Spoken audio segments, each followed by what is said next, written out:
of the FOSS user group in Natick, which is all over the place, not just in Natick, until the coronavirus lets us go back into our meeting room.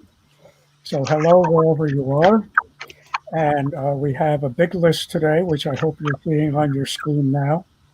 And I'm going to be going through as much of the agenda as fits and handling questions as they come up. Jill, I'm going to ask you to tell me when there are questions and such that I can focus on here. Oh, you mean the chat? If people are asking questions or whatever, Okay. I want you to stand in the middle there so I can focus here. First of all, the flavor of today's agenda has a lot to do with the internet and even more to do with internet security. And the reason for that, as some of you may have noticed, it's about a month since we held an election in the United States, and a lot of problems have emerged concerning that. Some of them are a month-old news, just denying the votes were correct, which has been disproven many times. But other parts of it have to do with assaults upon the system. And there's been news yesterday and today about that. There's a lot of new stuff going on. So I folded some of it in at the last minute.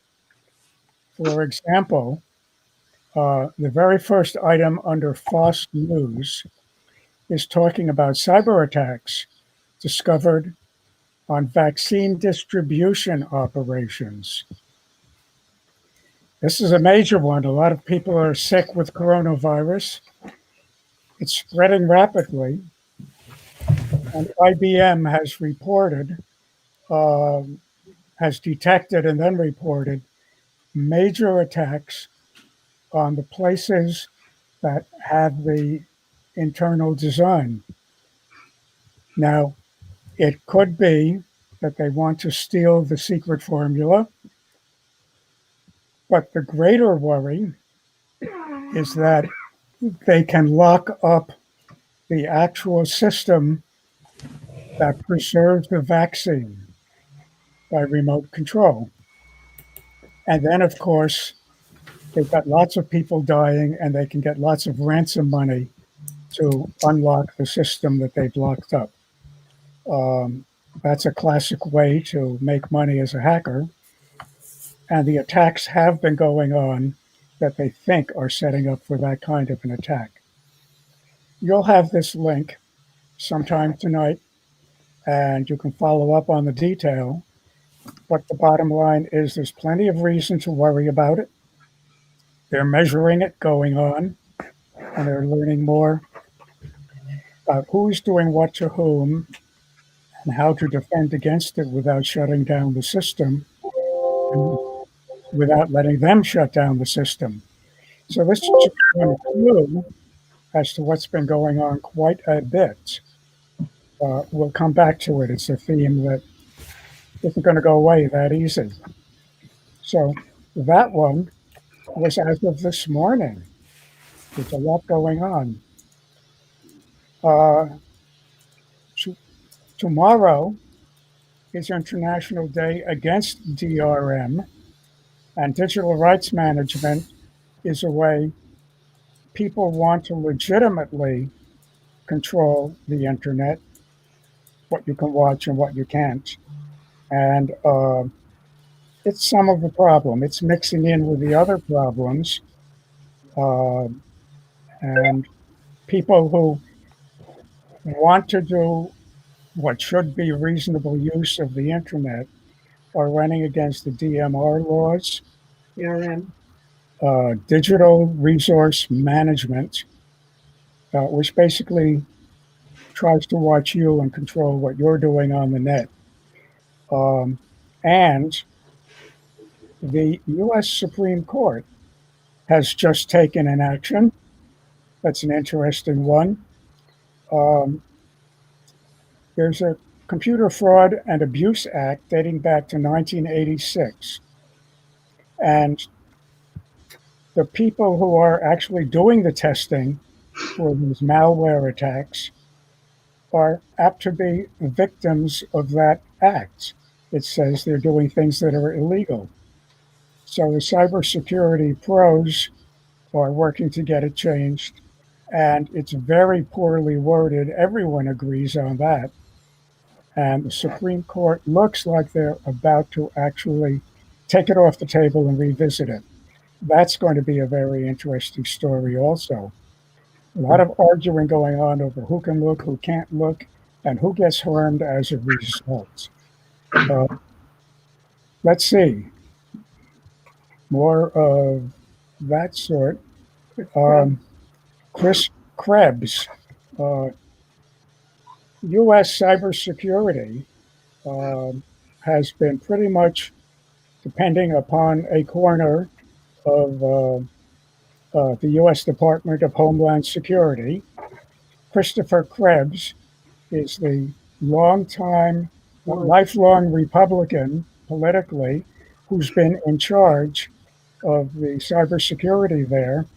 President Trump said that it wasn't secure and the vote hadn't been secure. Krebs spoke up on behalf of the system and said it has been secure. It is secure. He got fired for saying that. It was against the political desire of the president. Um, so this is going to be a very interesting interview with Chris Krebs, speaking now about these problems. Going to recommend it highly. Link to the interview, right? Well, he was just interviewed a day or two ago. So that's the interview. You'll be seeing it. And it'll be all about election security, obviously. So it's the news topic by far. And we've got a lot more to say about it. I didn't do the normal introduction to what FOSS is about, free open source software, but we're going to be learning some of that from other places today. FOSS history is going to be talking about the GNU operating system and GNU Linux. Once upon a time, there was Unix, and people at the universities used it for free and shared information, and it worked very well. And when new computers came out with proprietary lockdown operating systems, they couldn't get in to look, they couldn't improve, and they couldn't share. And out of that came GNU. GNU stands for GNU's Not Unix, but it basically replicated Unix on early Radio Shack TRS-80s, on big computers in the universities and elsewhere. And basically, GNU had developed with volunteers working in many schools and elsewhere, and they had almost an entire operating system. But they didn't have the kernel, the interface that makes it run on a given computer. And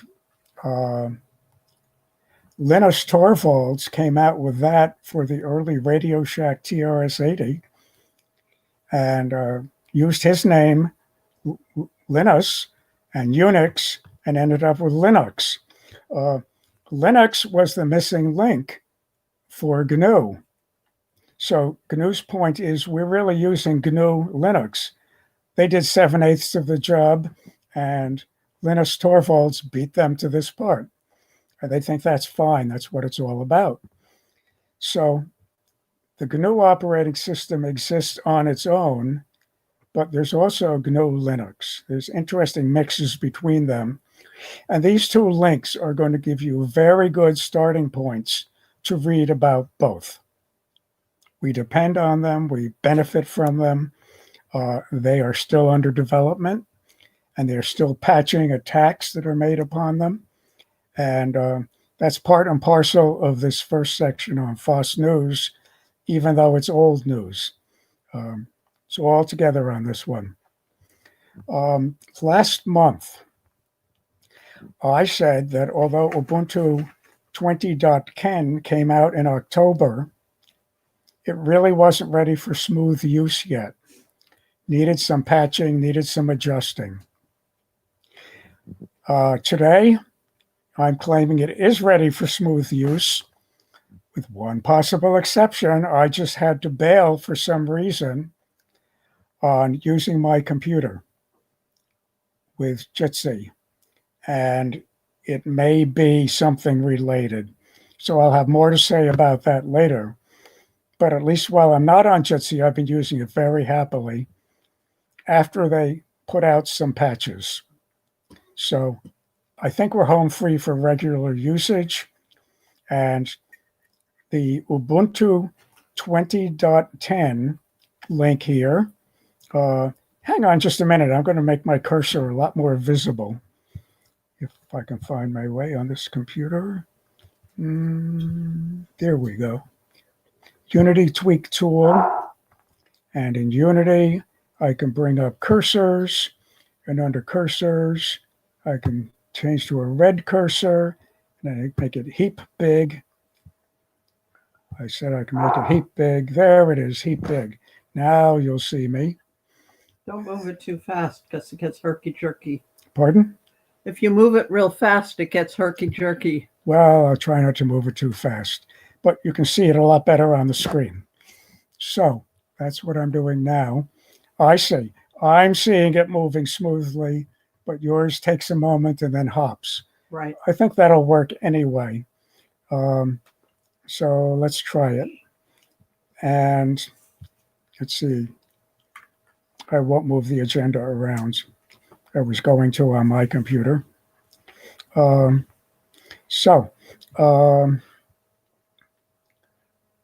now have the operating system and the GNU Linux where you'll be able to find them and look in for more details.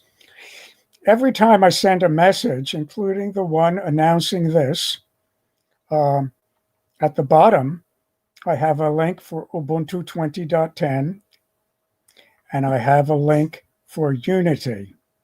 They look like one item, but they are actually two different places. And that's where I go to add them on, to get them and put them on my computer and then install them. So they're here. You can find them easily that way. I want to mention something different. I like to run Ubuntu, and I like to run Ubuntu using a different front end than the default one. It comes with GNOME attached as the front end, the graphic user interface. I switched that to Unity. I find it's far preferable for myself and for our clients. So I recommend it, but it's not for everyone. You get a lot of choices. Ubuntu Unity is different from Ubuntu with Unity added on. Somebody's gone ahead and done the job and put out a package with them already together. I discovered it in time to discuss it a month ago. But now it's up to Ubuntu Unity 20.10. It's apparently running smoothly. And they just announced yesterday, I think, that it's now able to run on Raspberry Pi single board computers under $100 for a computer. That's getting interesting.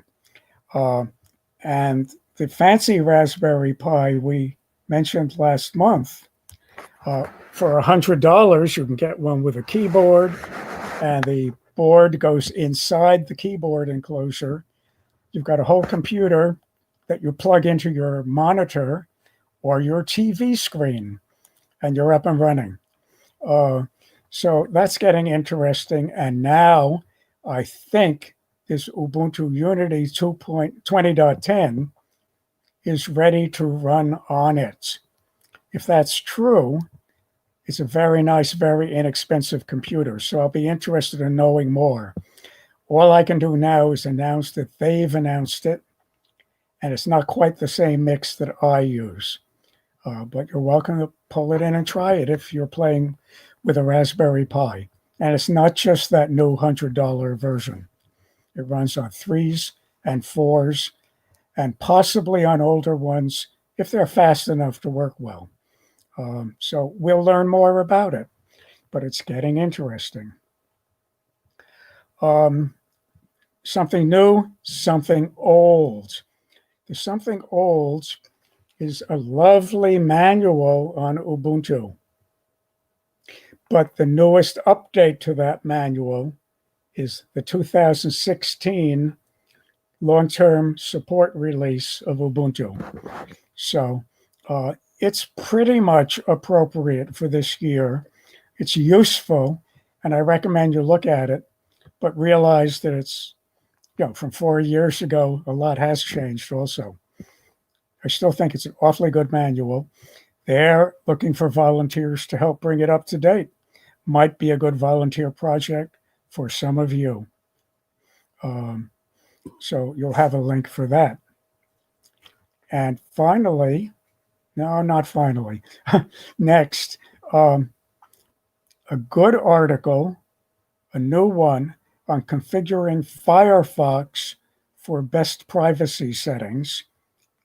I thought it was extra good, and you'll have it at your disposal. Jerry says his FiOS went down. He may not be able to present. Uh-oh. We're having all kinds of troubles today. Well, they've been saying a lot of places have been getting hit on the internet. Video Download Helper is one of hundreds of Firefox add-ons. I think you can get it for some other web browsers also. It's a nice one. If you can see a video, but you can't save it, this is the kind of tool that allows it to be saved while you're looking at it in Firefox. Did you skip this on purpose? Which one? Video, no, configure Firefox for best privacy. I just mentioned it quickly. Oh, okay. Okay. So Video Download Helper is the nicest one Jill and I have found for grabbing, for later finding some wonderful tutorial or something that isn't obviously available as a download. A good tool to have. You don't have to go online every time to do something with it. Recommended. I have a favorite astronomy app. I know something about star navigation, etc. And that gets me through the Big Dipper real fast and Polaris, the North Star. But there's all kinds of interesting things going on. Pretty soon you'll want a good star map. A star map for tonight. My map of choice comes up quick on the internet and works nicely, and it's called Stellarium. Highly recommended. But here it's highly recommended among 20 of them. So for anyone who likes the stars, this was a good find. All free, all ready to go. Some of them do somewhat different things. You can map the moon with one of them. So enjoy. So you look out and you say, what the heck is that bright star next to the moon? And lo and behold, you look on Stellarium and it's got it labeled. Just special for tonight, just the way you want it. Sometimes that's Jupiter and sometimes it's, I don't know the names of the stars, but one of the big stars. Betelgeuse. Betelgeuse. Betelgeuse. Right. Betelgeuse. So in any case, I think that will be a very nice toy for many under hot software. Enjoy it. We'll look at some of these later if we have time, but we have some demos that I want to get into early on. And the first one of them comes up now. I'm going to do it. See if my system's working here the way I think it is. Uh-oh, Jill, do you have the latest Photox aboard? No. I'm going to do it later. Didn't do that one right. Okay, my computer, of course, is alongside and is all ready to do that. Um, I'll tell you what it is, though. Photox, in my book, is the best photo processing program on the trade-off between immensely difficult and immensely weak. And a lot of them are weak and difficult. They're just hard to use, even though they're not very complex. Um, I think Photox has been engineered to be powerful and smooth and as much as possible intuitive. And I help to make it that way. So I have a little more confidence than most. When I see a rough edge, I can get help to get it smoothed. Um, Highly recommended for both of those reasons. Uh, and it's got a new trick. It's had a tool called crop all along. Uh, you might have to take your photo and straighten it out because the camera was tilted. So you straighten it out, and now your image is tilted, the one you took with the tilted camera, and you'd like to get a straight up image from the part of that that's the biggest part you can get to. You had ways to do it before that involved pulling corners around here and there, and that worked for some purposes. And we had a tool called Auto that would do it automatically, and it would do it perfectly if you didn't have a tilted starting point.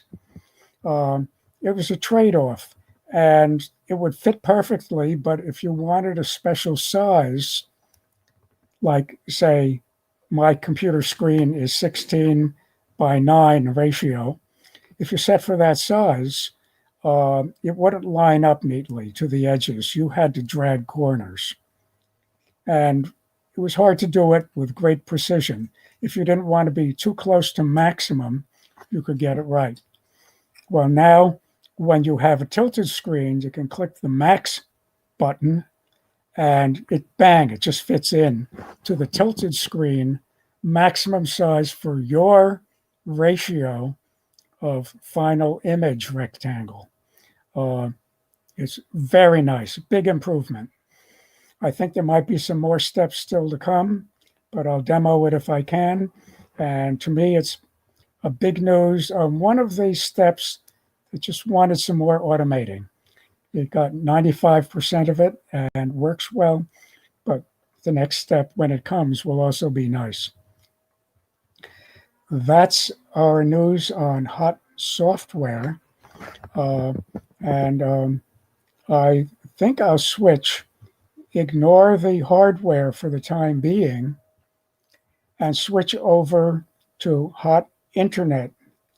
And we've got several demos coming, or talks coming from Algot and from Jerry. And If Jerry we'll come gets his FiOS back. Especially if Jerry gets his FiOS back. And I'm going to start with a quickie. On the internet, everyone these days is staying home and using Zoom for their meetings. Now, I want to remind everyone again, Zoom is a very, very poor tool to use for that on a number of counts, one of which is they're tracking you and others are tracking you through it. So read our stuff from back meetings and from this one on Zoom. You can just do a search on Zoom. And this new one came out this morning. It's hot off the press. Zoom and gloom. Well, the rhyming is the good news part of it. The rest of it, not so good. So we've been talking about alternatives for some time now, and we are currently using Jitsi on a website called Jitsi Meet, where we have our meetings. It's free. It's pretty good, but we'd like to close some loose corners also, and the jury's still out on where we end up. Algot has been discussing some alternatives for when you're on the web. And Algot, are you ready to go about now? I believe so, Dick. Okay, why don't you just take over and welcome Algot Runeman. I think you need to unshare. Yeah, where? D, right? I thought it was D. Down here. Stop sharing. Hello, everybody. The goal of these meetings is a monthly goal for the most part. And some of what we do is social, beyond what good information Dick and others have provided for us during the meetings. Thank you always to all those who do ask questions and provide answers, because it's really great to hear all that information. I never realized this until I seriously. I'm not sure who that was. I am. Sorry. What do I do about this? I got it off. Yes, you did. Now, I should have 3 Firefox windows. Do not close these because I won't be able to get them back. I'm going to mute Dick if I can here. Please do. This is yours. There. And as a reminder in general, I think it is probably the best way to use Jitsi Meet to be sure that you check your picture on the grid to see that it does have your microphone muted. And if you do that on your own, nobody else has to do it to you. Okay, I'm going to share my screen. And the application window will be Firefox. But while this was the original agenda for today, I want to switch so that I can talk about something known as Mastodon.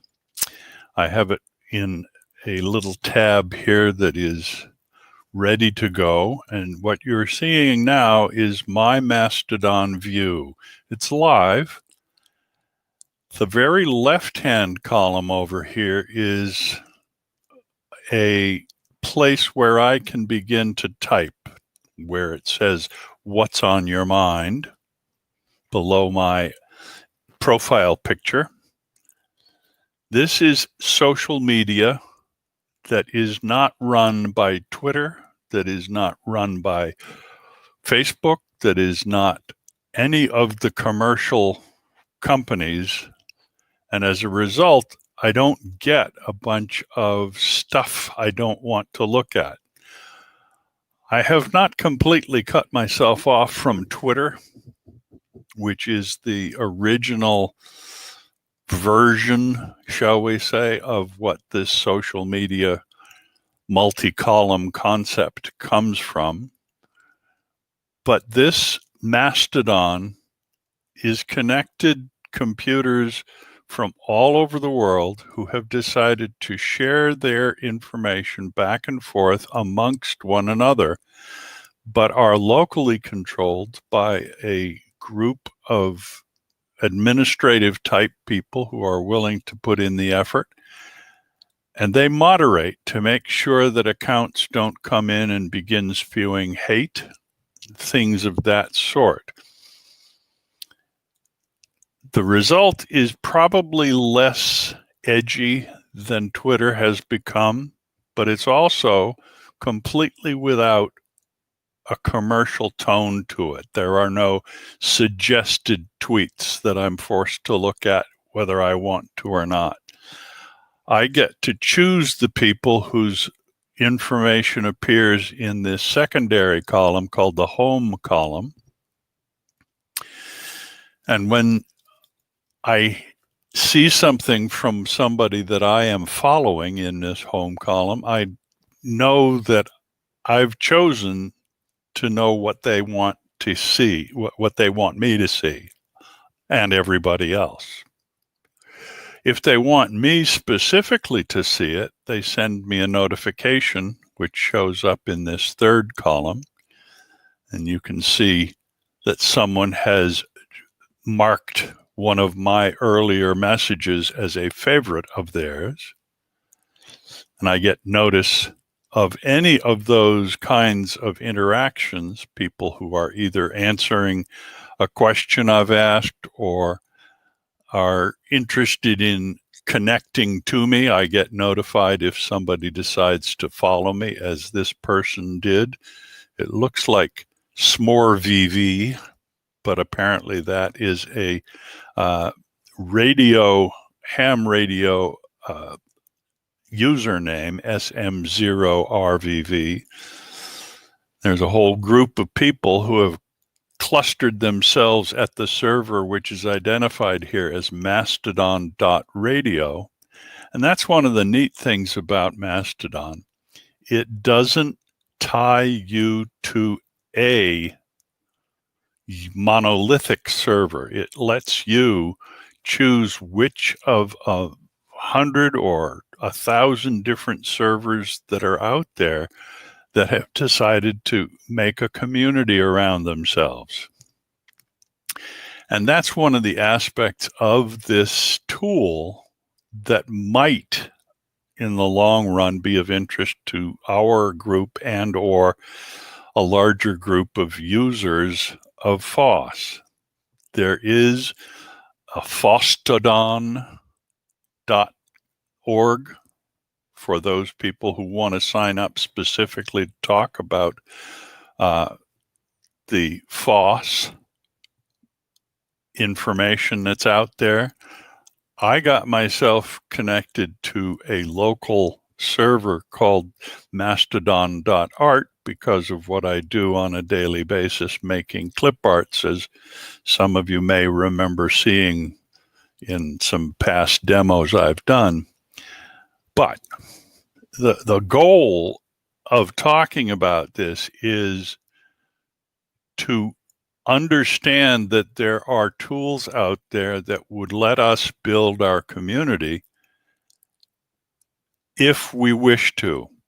Now, that's a big if. Last month, I made mention of our presence on what was at that time called Mobilisons, and still is as a project name. I found a server run in the United States called NixNet Services and set up an account for our group so that I could make announcements on a non-monolithic service. There is a monolithic service out there known as Meetup. Meetup has a fairly high success rate of being a public event display location, and this is one of the alternates to that. It allows me the chance to advertise our meetings, which is nice for us, but one thing that Mobilisons does that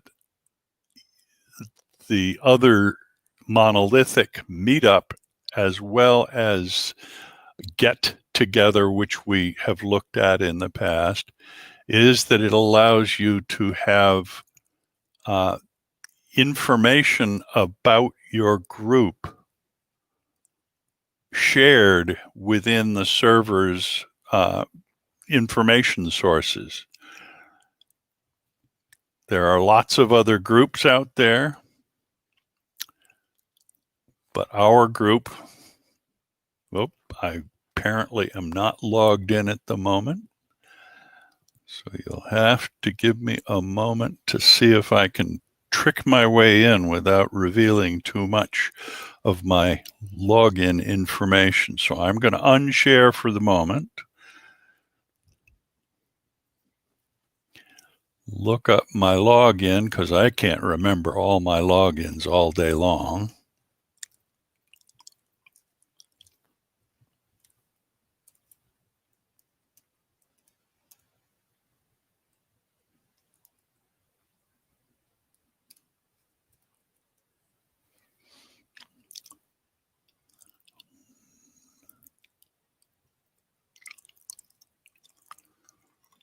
I'm capturing what I need.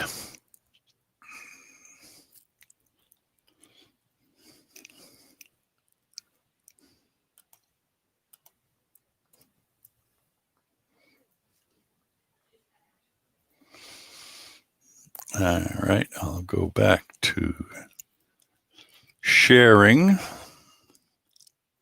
so that you get the benefit of what I'm doing. And there's our group. The ability to do some other fancy things is shown in this screen. We can have discussions, which we are currently doing, but are doing during using the email service that has been set up, and that's working quite well. This is just another alternate to that. It allows people to say that they're going to come to our meeting. It allows us to display information about public meetings, and it allows us to share resources in a way that is a little more difficult for the mailing list to do. Links and such are possible to provide in our mailing list, but it's not possible to easily attach large files. This makes it much easier to do that kind of thing.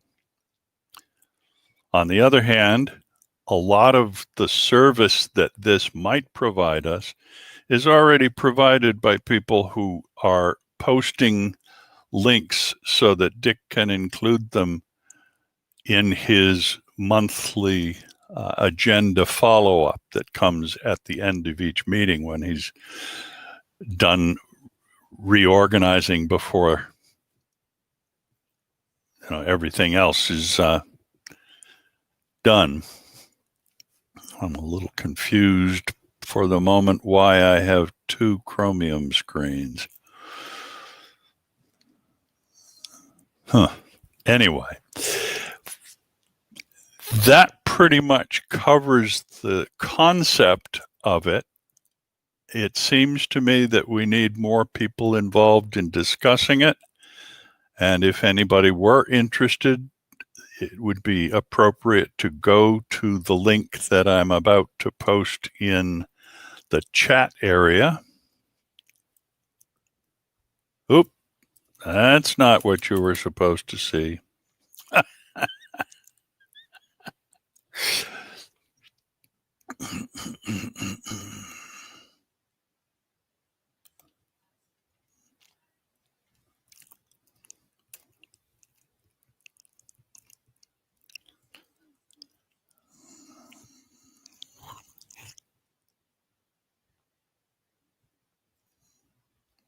There we go. That link would take you to the server that is providing our NatickFOSS Mobilizon instance. And you can sign up, decide to join as a member of that group, and participate. I should point out, before I give up the control of this meeting, that Dennis is one of the people who has joined the Fediverse, which is another way we call the Mastodon service, because there actually are a bunch of different server software suites that have decided to work with a common shared protocol And Dennis runs on a different kind of server, but is part of my list of people that I follow. And because his server and my service, the Mastodon Art Group, share the protocol, anything Dennis posts, I get to see. So it's a pretty broad, open scope kind of project that was actually started fairly recently by a local Boston fellow named Christopher Lemmer Weber. If you have heard that name before, it's because he's trying to do a lot of good work for a lot of us all at the same time. He's a very, very good programmer, but also a very good thinker about how programming can help people. And this protocol he designed with lots of help from other people is called Activity Pub. Activity Pub. And what it provides is an amazing crossover from one service to another, allowing a whole bunch of very interesting things to happen that couldn't happen before. And it's an open protocol that has been published and is part of the standards of the protocol groups that are out there. I think it's the WC3 World Wide Web Consortium that has adopted his standard, or at least agreed to publish it. And here we are with Jitsi not involved in the Fediverse, but yet another one of those good tools that we have available to us that aren't locked down. Okay, any questions that you have?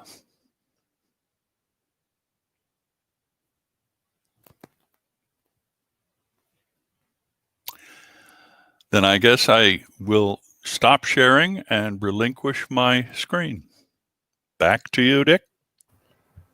Okay, Algot, I did have a question, and now I have a microphone.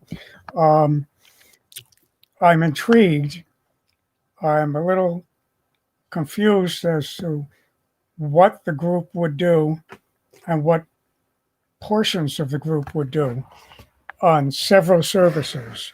So maybe people can try it out and illuminate me and others. Where does it fit? How would we juggle between? Can you answer at this point with any insight? Well, I can comment that I don't think that the Fediverse is particularly our cup of tea for this group. The Fediverse meaning Mastodon and the other kinds of servers that connect to it. Those are all social discussion areas where posting on a regular basis is the only way that makes sense of the project. If you're only going to stick a message up once in a while and only check in once in a while, then the Fediverse and Mastodon and Pleroma and I think that the Streaming is on. Mobilizon is potentially practical as a way to spread our message by providing a way for people outside the group to find us. I don't think it's popular enough outside those who are doing the development at the moment, but it has potential. The same as Get Together and or Meetup allow others to find a group to join. Well, I'll look forward to hearing more about it. I've been looking at a few alternatives myself, not using them yet, just wondering what might be a good fit. So thank you very much. Any other questions? Jerry, are you able to present at this time? I don't think so. He says an electrician was working downstairs and the main coax broke, so my side of the house lost connection. Ooh. But I see his thumbnail here, so, but his mic is, I can imagine that Jerry might be listening, but we don't know yet. And an electrician will have him back to running someday. sometime real soon now. So we'll see if that works. Okay, that means back to me. Let me see. Did we talk about? Jill, on your computer, would you please find me the main agenda screen? Oops. Oh, wait a minute. That's- That one? Yes. Oh, wait a minute. Let me get the other Firefox set so that you don't go to the wrong place. Okay, now. There you go. I'm glad Jill knows what I'm doing. Thank you. Okay. I think I'll stay there for one more quick mention, and that is, now I'm going to leave this for after Jerry. It kind of goes with to some degree. Ping is a standard test to see if you're attached at the other end and maybe how so. And gping is a graphic version of ping. Let's leave that until we've done DNS. Let's see. Power user search tips. Where are you? Right after gping. Okay. Everybody browses on the internet and sooner or later asks questions to find out where to browse to. Do a search for anything within the last 2 days on the subject of attacks on the US computer infrastructure. And you learn how to do that and find answers. Incredibly powerful tool. But it gets a lot more powerful when you learn a few more tricks for doing the searches. And this, I thought, was a good article on the subject. Bob Rankin does a lot of good articles, and this is one he did, putting together a bunch of people's suggestions on how you can do better, more effective searches. So We're not seeing your screen, Dick. Oh, you're not? You're not sharing it. Pardon? Yeah, you need to go. I have to go back in. Go to Chrome. Thanks for the tip. Let's see. Share the screen down there somewhere. So we're told. I'm not seeing it. We close that for the moment. And close that. Close that. Close that. Now you can click on the share the screen. Yeah, now I can start to begin to ask. Good.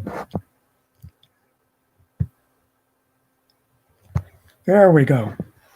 Now go back to the Firefox. No, yes, not Firefox. The other Chrome? Oh, this Thunderbird. Ha, okay. I think you're seeing me now, true? Well. Good. Okay. So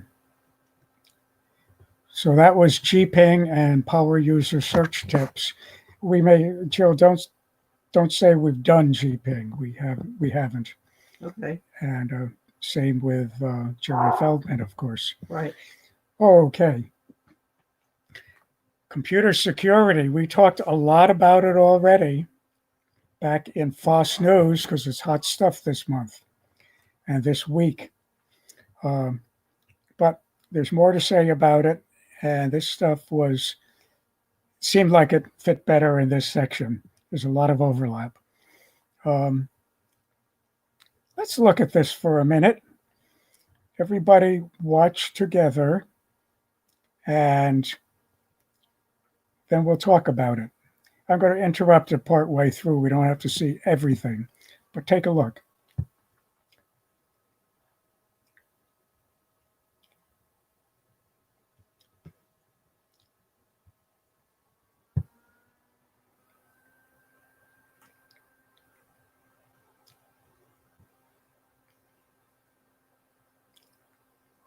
We're entering an era in which our enemies can make it look like anyone is saying anything at any point in time, even if they would never say those things.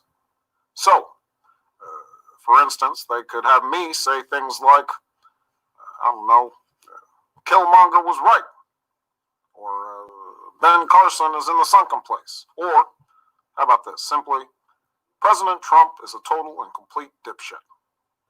Now, you see, I would never say these things, at least not in a public address, but someone else would. Someone like Jordan Peele.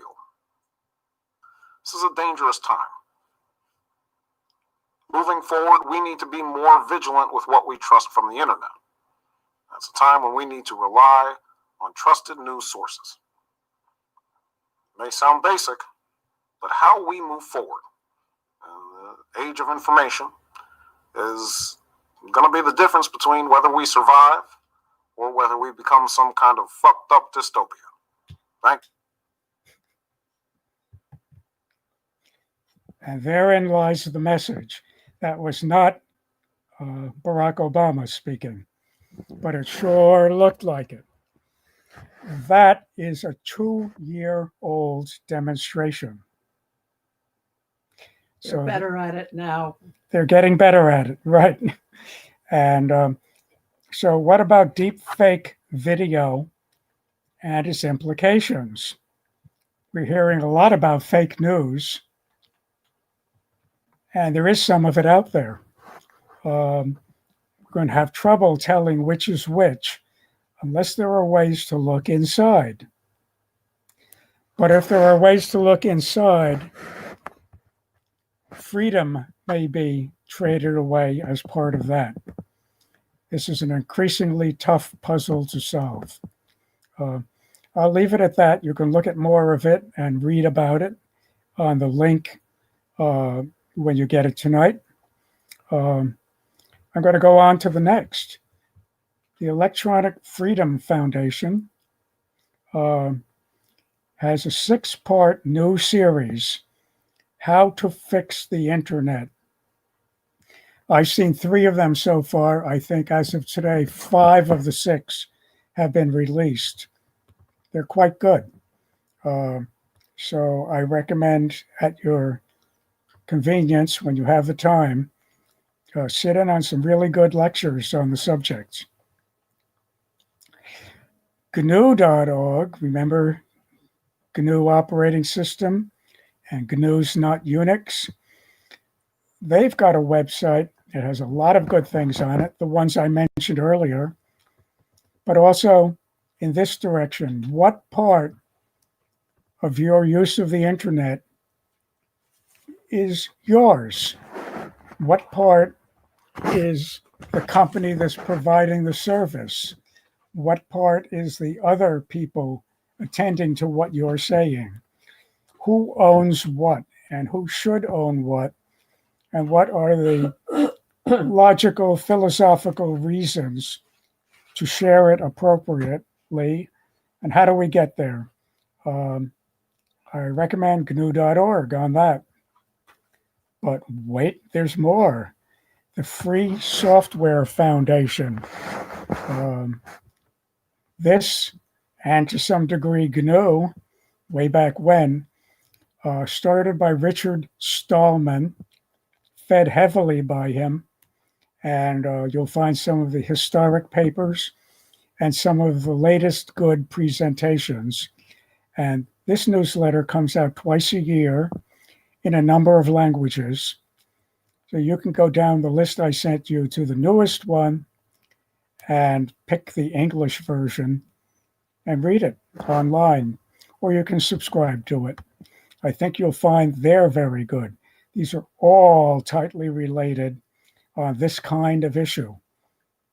What part of Barack Obama got misused there? And what do we want to do to prevent it? That's the right question there. And it's going to have a lot of debate. Somebody else has been talking about those issues, Bruce Schneier, and he's local around here to some degree. And he puts out a lot of books. Data and Goliath is one very good one. Our local libraries have it, or you can buy a copy. And Data and Goliath is basically about these big companies that are owning all of our data bit by bit. Same topic from one standpoint. This is a much newer book.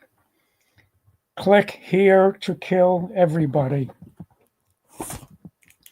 I just happen to have a copy nearby. I'll show It's it. not going to show Right. there. I'll show it to you later. But it is about the Internet of Things. We now just don't have personal computers and company computers. We have machines hooked up to the Internet. And doorbells. We have cars hooked up to the Internet. We have aircraft hooked up to the Internet. And A doorbells. hacker can do damage like never before. And that's what Click Here to Kill Everybody is talking about, looking at that issue. And Bruce just gave a talk a couple of weeks ago for the Lexington Library. And this is it, recorded. You can see it without having to be there. And all from three things from the same person. Get to know him. He's got some very good ideas on the subjects. Internet of Things.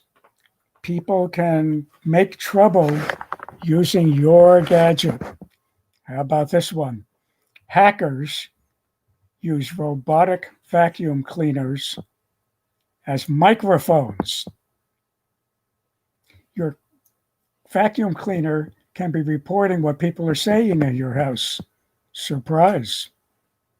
What to do about it?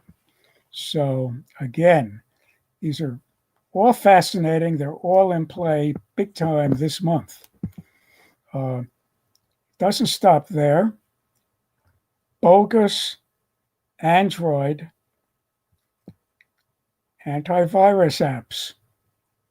On your Android phone, you set up an antivirus app to be safe. 2/3 of the ones listed for download there turn out to be bogus. They're not doing what they say they're doing, and you should worry. This one you want to look at. If you're not using an Android phone, you have friends who are. Let them know. Macs, everyone knows Macs are sealed up. They're hard to get into, but that's good for you because they take care of you. Wrong. You want to read this article. Apple Macs are bulletproof. They might want to give you trouble, but no one else can because they're bulletproof, right? Wrong. Hackers. In 3 months, this one group of a few guys found 55 vulnerabilities, some of which are highly significant. Ones they found got patched. They're working on the right side. But we thought Apple had them patched. Who can you trust? It's not Microsoft. Office 365 is a hacker's treasure chest. All kinds of ways to get in and get all kinds of stuff. And a German government office, like the US one where I began today, has been looking at some of these problems. They found a tremendous number of problems in Microsoft Office, but they also found an undocumented way to go in And all along, it had a way to make it a lot safer that Microsoft wasn't telling you about. They work with companies too, and they work with the US government. Been well documented in other places, and we've done it in past months. But here from Germany is some settings you can go in and make in Office. Good to know. I think LibreOffice is good to know. Just go to an alternative from people that are worrying on your side. But look at all the linkage this month to how many different problems, some newly understood, some that have been out there for many years, and still most people are told to ignore them. Just don't think about that. Wow. Dick, Yes. Jerry says I can hear Dick. Jerry, if you unmute your microphone, can we hear you? How's Jerry? Yes, I think you can. The electrician was here. I'm now the controller is now showing the cable is connected. So let me see if I can get the Jitsi up. Excellent. I'm assuming you're ready to go. Tell me otherwise, or Yeah, just give me a few seconds here. sure. While we wait for Jerry to get there, I'd like to make a comment that I read about 365. Mm-hmm. Apparently, they have added a wonderful new feature for the boss at your company. Boss can now watch to see how you are using your computer using Office 365 as the channel to make sure that you are being productive all day long. I'm not sure I want to go back to work for any reason if I had to do that. Things are getting nasty out there, but I think there are going to be more and more discussions about what to do about it. And hopefully 2021, at least the second half of it, will be running a lot better than 2020 did. Here's hoping. Jerry, any progress? It looks like his system is down again. Oh my. Yeah, it was a connection. The electrician working downstairs did something with the insulation and the separated the cable and found that it was actually a bad connection. Cable light just came back on. So let me just check to see if I can get the internet back on my thing. I've got it on my phone right now, but it's still showing. Nope. So I don't have any cable. So we assume you're not doing that today, yes? Yeah, I probably won't have my desktop online for a while. The electrician's still here. He was just about ready to go out of the door when I told him about it. This affects my wife's TV, my TV, and my desktop computer. Need more computers and more houses. Okay. Excuse me? Okay, if you can do it, let me know. Otherwise, we'll schedule it for next month instead. Yeah, that's fine. Rebooting the Adaptec. Good. Action Tech. Okay, I'm going to go off and look at a couple of things with you here. Okay. And one of them will be Hyundai wants to buy the robot dog. What's going on there? Let's look. Chug, chug, chug. Popular Mechanics nowadays is doing a lot about computers, which kind of surprised me. This is an interesting article. That's a car that can walk. And why would you want a car that could walk? Well, it can go off-road, obviously, among boulders, or it can go in shallow water. Or if you skid off the road in the snow, it can walk out instead of spinning its wheels. Right. But wait, there's more. Look at the picture on the right.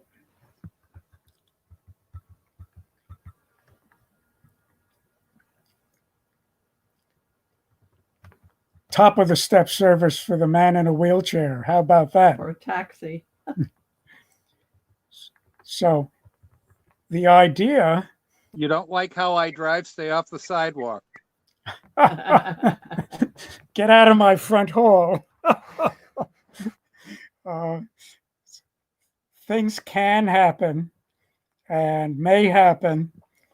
And there's already been a project that's had a big cyber dog sort of a gadget walking very well and running very well. And you'll get to see a lot about it. Yeah, it's like Hyundai is local now company too. Hyundai is now about to acquire that team of people, and I believe Google had it earlier. Interesting stream going on here in terms of what's coming. And of course, this is all open source stuff, all these development items.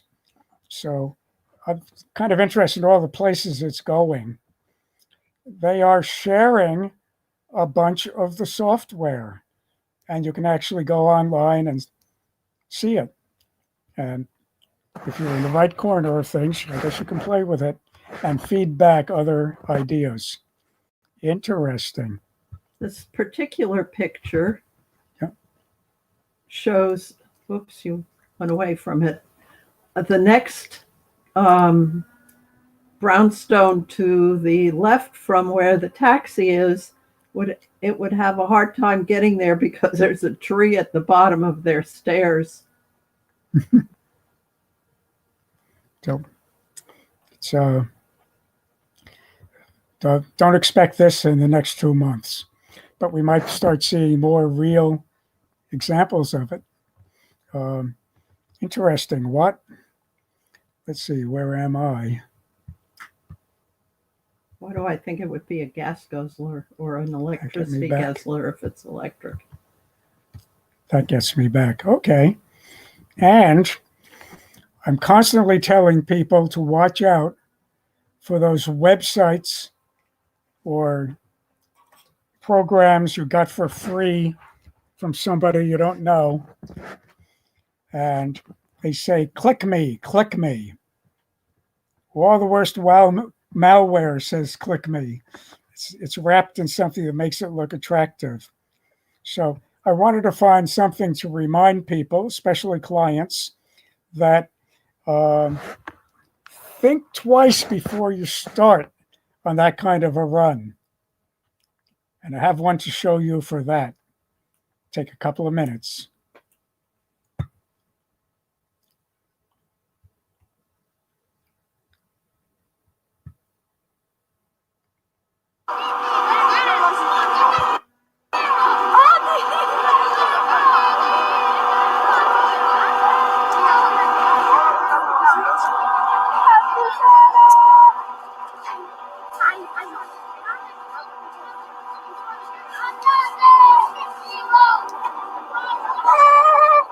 They're on bicycles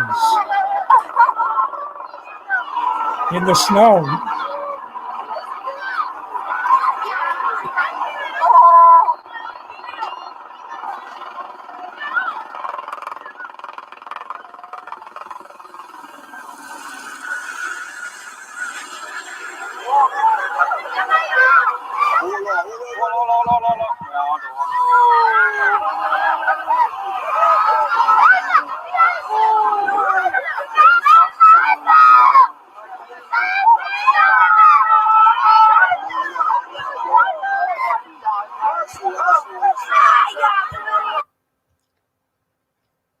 do we get back? That way. Message learned. Don't start something you can't stop. I thought that was a spectacular example of it. Let me see. We have some time to go into some other items that we skipped through. And let me see, I'm looking through myself. I'll be with you in a moment.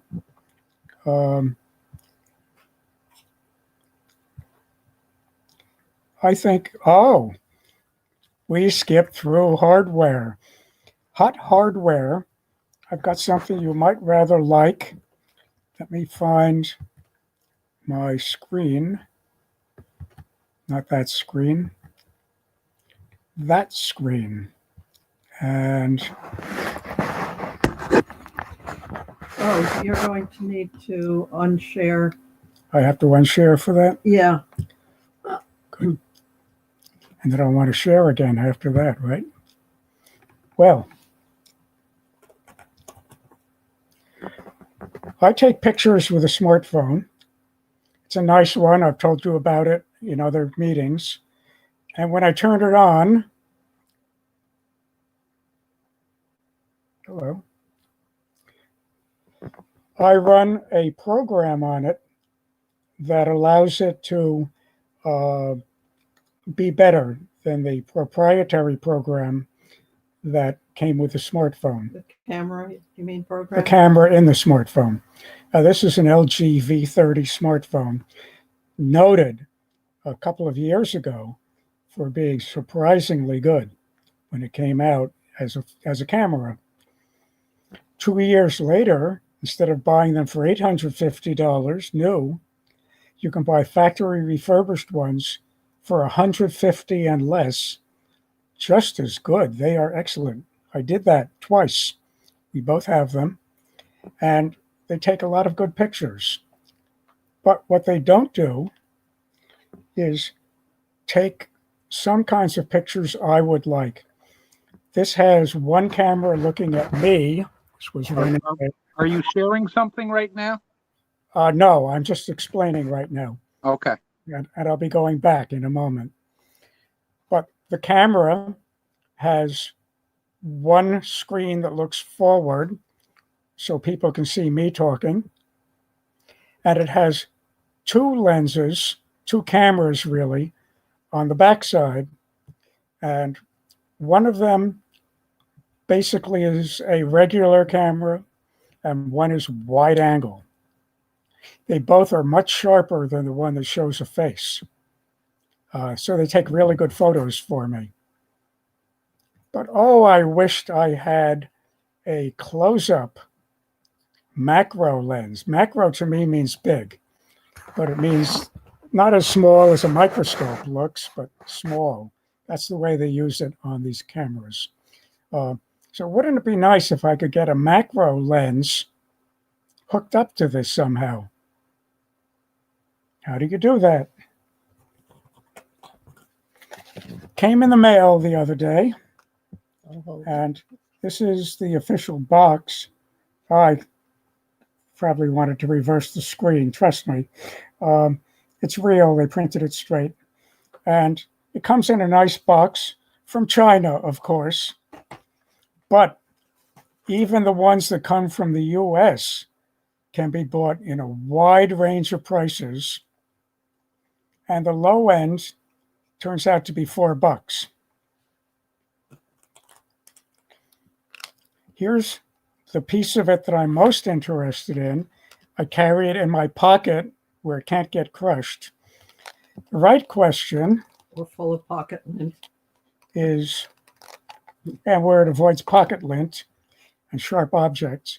The right question is, what do you get if you combine a macro lens with a clothespin? This is what you get. Hold it higher. There's the lens. And you use it like this. Now, it'd be nice if you were sharing something. You're seeing it, aren't you? No. No? I thought you were. I need to turn your camera on. Yeah, are you? His camera's on. I can see it. Yeah, I can see it as well. Okay. I am demonstrating my face, and in front of it right now, my camera again, but this time with the clothespin attached and aligned with Okay, one of the my lens. client then is being recalcitrant and is only showing me your initials. I think it's just you. Yeah. And we're tracking it on my computer with Jill next to me, and it's seeing it too. I'm not seeing it, Dick. And we're not networked any different than you are to me. So this is it, a clothespin, which in turn, You have to hold it higher. the clothespin is one unit. And if you look very closely, there's a lens screwed into it. You can unscrew it. It says here, famous last words. Boy, am I sorry I went to demo that. It's too tight. One of them has a left-handed thread. I don't think it's this one. Anyway, it comes with one clothespin clip and 3 lenses, but you don't use them as 3 separate lenses. One of them is a wide-angle lens, and one of them is a macro lens, and one of them is a fisheye lens. The fisheye lens is a standalone, but this macro lens is here has a thread in the front of it as well, and you can screw the wide-angle lens onto it. The combination of the two makes the wide-angle lens. The other lenses aren't bad, but I don't care. Why My don't you hold particular it up there so Bill can see it? He says turning on his camera made him able to see. I know what he's talking about. We discussed it on email earlier. okay, but you still can't see it? I can now. Oh, good. Okay. Oddly, clicking my camera on, let me see your camera. Jitsy's a little odd. We can't see you. We just see your initial. Here's the camera. And here's the goodie on the camera. Eventually. Ready to take macro photographs now. And macro photographs involve my holding the camera, this lens, approximately 3/4 of an inch away from the surface. And it's big. Let me see if I can show you what you get for your money. And I was surprised. Going back to share and share alike.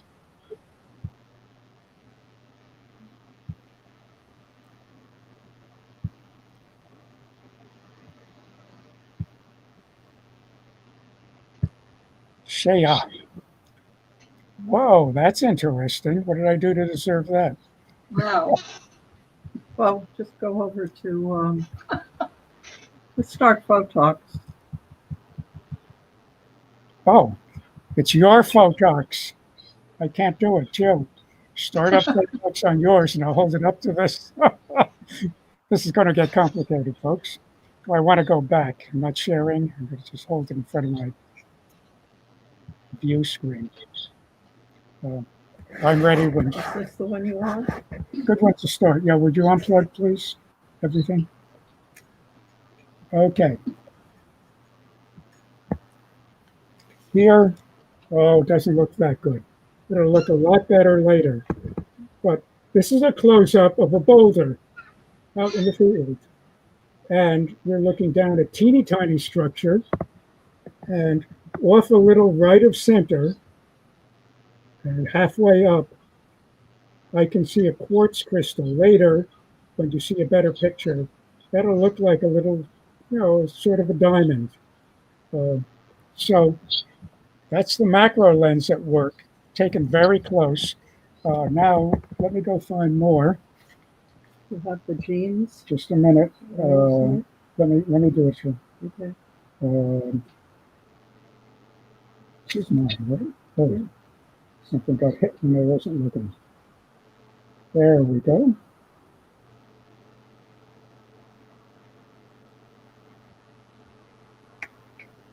This is a look at a little fragment of one of the socks Jill knitted for me. And those little fibers of the wool thread are totally sharp. It's lovely. This is an incredible tool.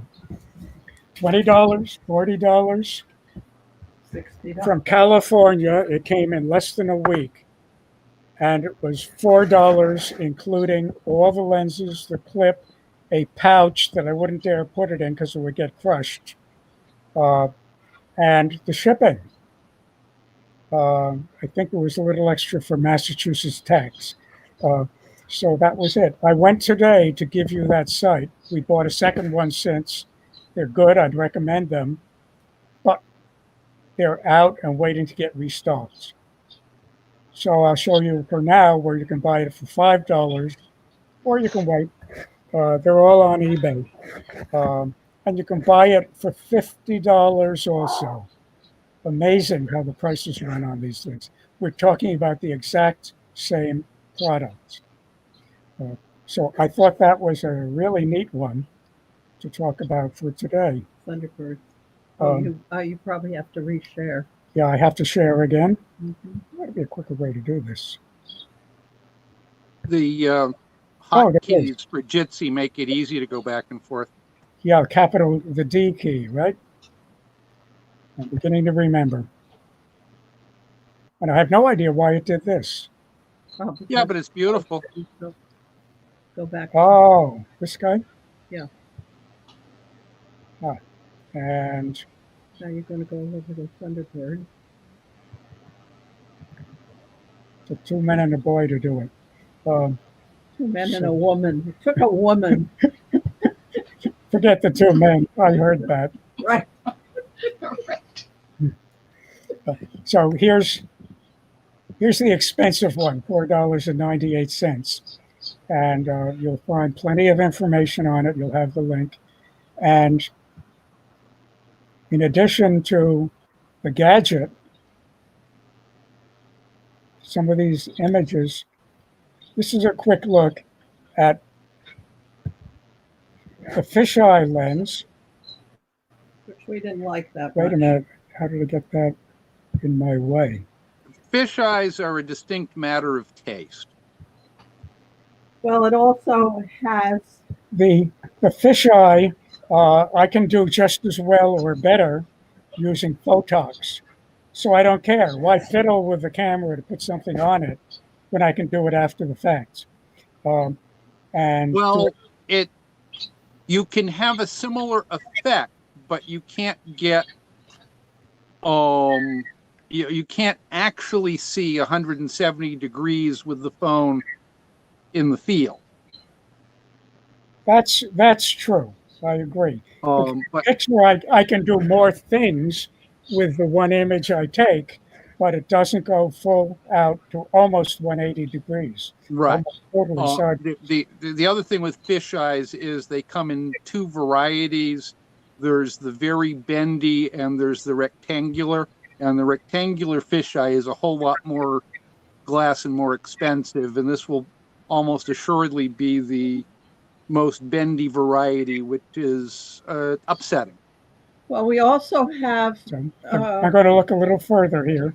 You see a wide angle view bottom center, and you see a macro view of some tiny thing within a plant on the right. Yeah. So that's an idea of the concept of what it is. And here you can see the 2 lenses stacked on the camera to be the fisheye. We also have a case over the phone to protect it if it gets dropped. And that puts the lens a little further away from the camera lens and that messes up the fisheye. You get all kinds of rings and yellowing around the edge. Yes. If it's not at the right distance. Yes. The macro isn't affected that way. I get good Yeah, preset. the autofocus can deal with the offset for everything but the fisheye, right? Yes, precisely. But I find I don't need it on my camera for what I do. I'll play with it anyway. But what can you expect for $4 or $5, which translates to $2 if you wait from China? What can you expect? And the answer is it's real glass, it's optical glass, and they have good coatings on them. I was astonished. The quality much better than I was expecting. I thought it would be molded plastic. As I commented on email, what is old is new again.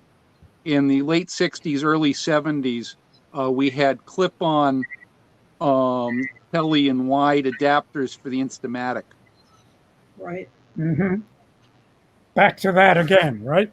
Yep. There's another kind of clip-on solution. I also bought and haven't really got it working smoothly yet. Maybe next month I'll show it. A clip-on telephoto lens. But most of the successive clip-on telephoto lenses, you clip the camera onto them, not the other way around. They have a little tripod. They'll hook to your big tripod. They're heavier, and the least motion of your hand is a huge motion out at the other end in the result. So It really requires they want slowing down. And I'll tell you more about the two flavors. They come in probably next month. I thought that was kind of interesting. Just a minute, and back we go. And So I'm back. again- This is Jerry. I'm back online. Oh, Jerry, are you able to demonstrate? Sure. Would you like to do it now or next month? I can do it now. Okay.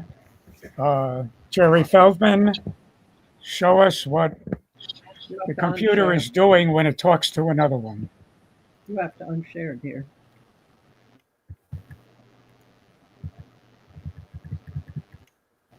Stop sharing.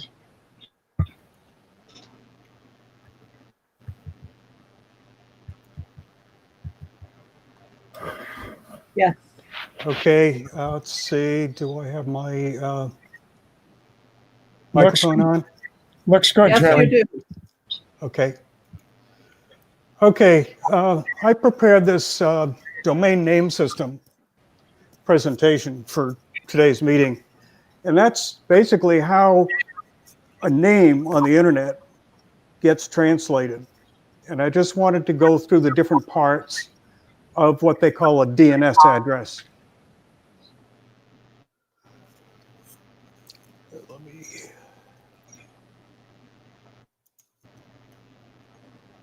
Going to unmaximize, that way I can see what you're seeing better. So a domain name system is the internet's telephone book.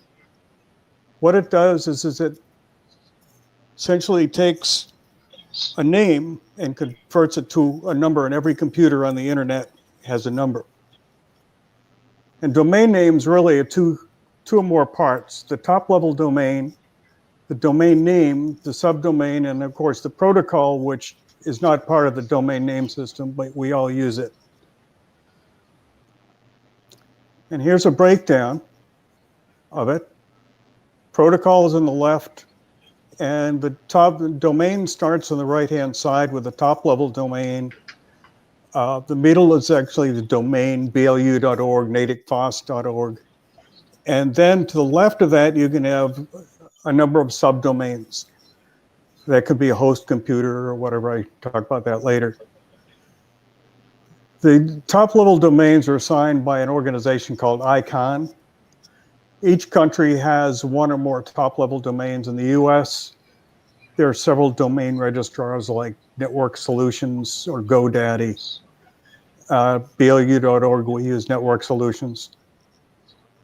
And you choose your top level domain, and if your business, BU.com, it's available, you can register it. And again, we use Network Solutions. And then we have what they call domain name servers.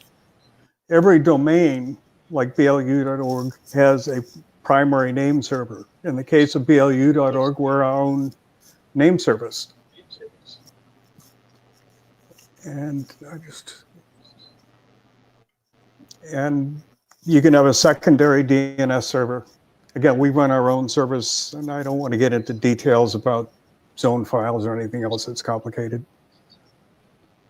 A subdomain is there are any number of subdomains, and in cases it refers to a host computer. For instance, www is used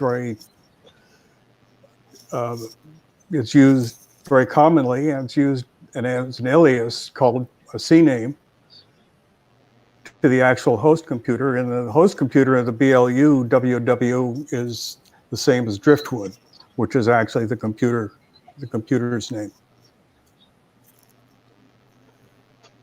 And then the protocol is not part of DNS, but familiar. In this case, it's the HTTP hypertext transfer, and that's basically how web pages get done. And so you really should know what. I left time for questions. I made this for about a 5-minute presentation. So anyone have questions? A comment, if I may. Yep. The big bit with subdomains has caused some people a lot of confusion because www became commonplace for everybody's website, the World Wide Web part. And some people forgot that if you didn't put the www in, it might break things. So one of the things that people who are responsible for setting up the local domain for any organization is to make sure that both of the www and without the protocol mentioned, without the www mentioned, that it actually goes to the same computer address. And occasionally you'll come on someone who strictly put in www, and in most modern browsers you can just start typing the domain name, so NatickFOSS.org. If you forget the www, it's going to break. And that's too bad. In our case with BLU.org, we do have that alias so that if you just type in BLU.org, you'll get the main BLU webpage. And we host about 5 different organizations on our machine. There's also another thing called MX records, which I didn't want to get into detail about, but they're called mail exchanger records. So if you type gaf@blu.org, it goes to the right computer. Now, at one time we had a couple of computers, and one computer was doing the email and lists. The other computer was doing web pages. Those broke, and we didn't have the money to buy a new machine. So we have one machine doing everything. I actually have a new machine, or it's not new, but it's a machine that I can use sitting in my basement that I have to wear earphones because it's so loud. It's a nice server, but Lee gave me that. But that's how those are done. And there's all sorts of stuff that goes into what they call the zone files, which for security, because of hacking and stuff like that, there are a lot of different security things we put into our zone files to make sure that when they type in BLU.org, you get BLU.org and not. something. And another thing, Yahoo implemented a thing called DMARC, which essentially killed all the mailing lists in the world. So Mailman went dark, and we've got patches for Mailman that we have put in. So we put special code in Mailman to get around the DMARC issues. Any other questions?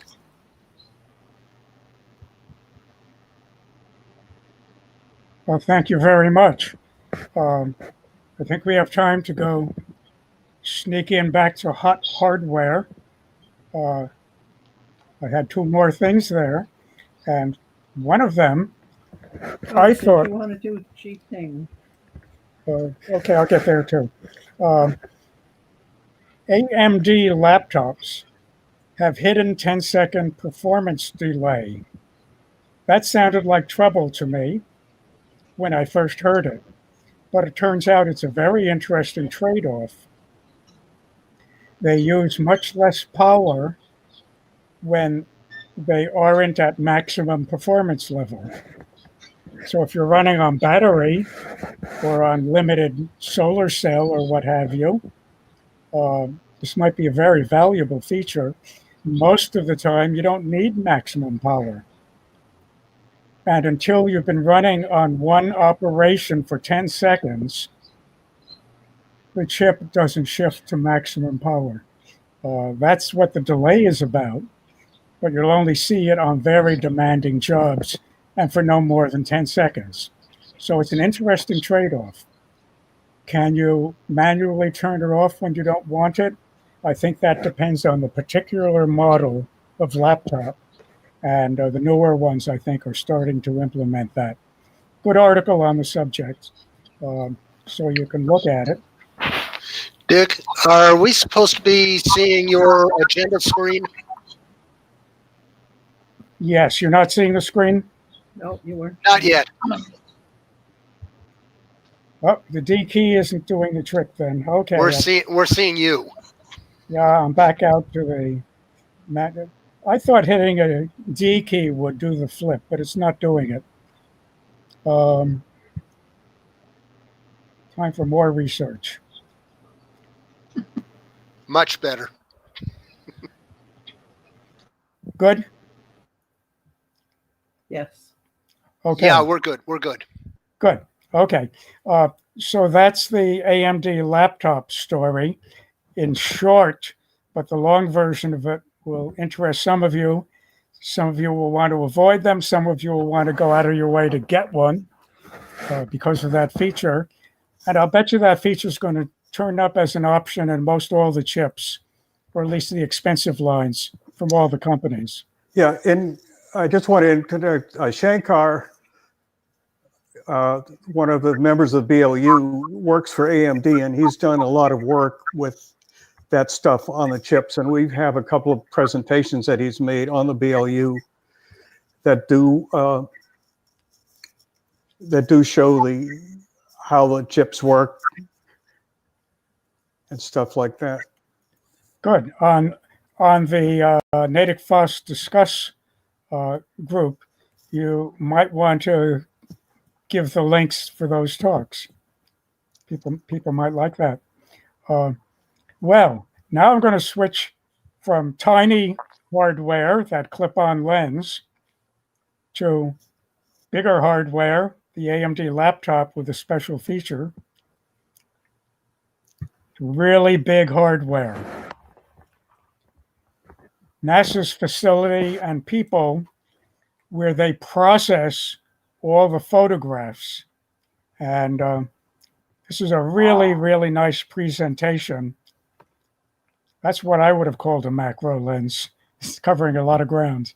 But this is a very nice video in the link. And they have a lot of satellites providing a lot of data. How do you move from there to what you actually give to people that are looking for it, for a study they're making? And conversely, how do you ask for what you want. They'll actually send you a photograph, email, if there's something you want and you can describe it. And finally, mixing both of those together over 20 years or so, how do you set up the cameras and the missions, which is basically a computer profile, unless it's a live camera on the International Space Station, for instance? For all of the above, how do you arrange to get better photographs for the real jobs that these photographs are solving? So it's a very interesting presentation on what they do between the camera lens and the user and the taker, which might be the satellite itself. Or it might be a live astronaut. Right, or it might be a genuine astronaut. So I found it very well done, very interesting, and go see what your tax dollar can't afford to do much of anymore. So that's another one of what I was talking about. Good, I got back fast to that. And I guess last but not least, Xi Ping.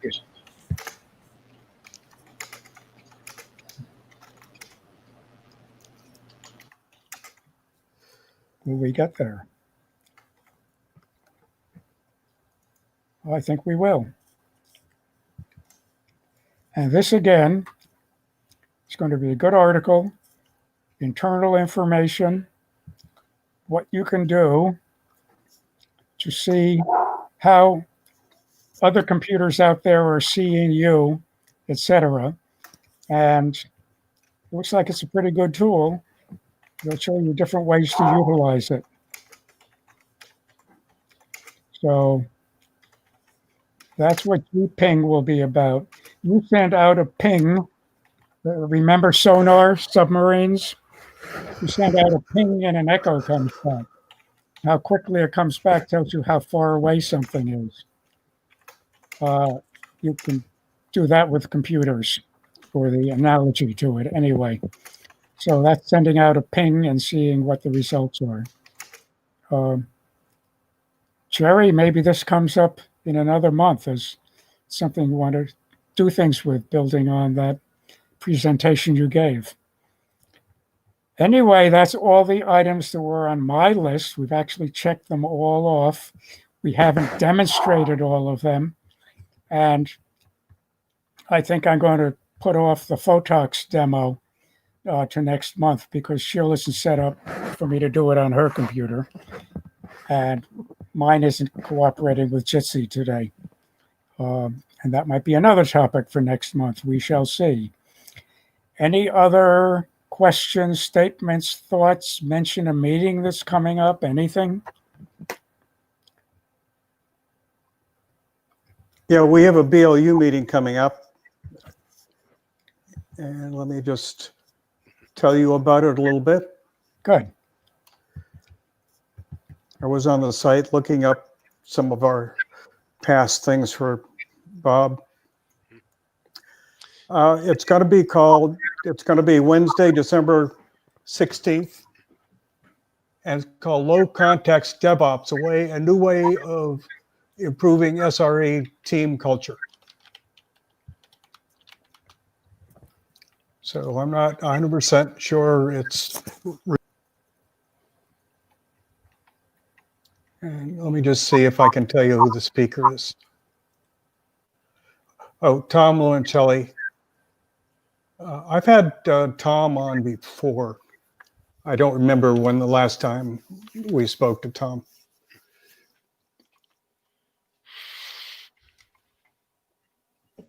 But anyway, that's December 16th, Wednesday night. We start about 6:30 and we record it. It's on YouTube.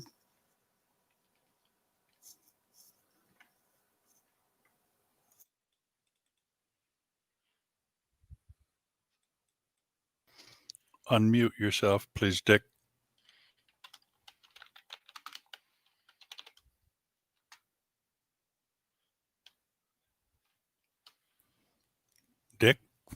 Unmute yourself. Where's the fun in that?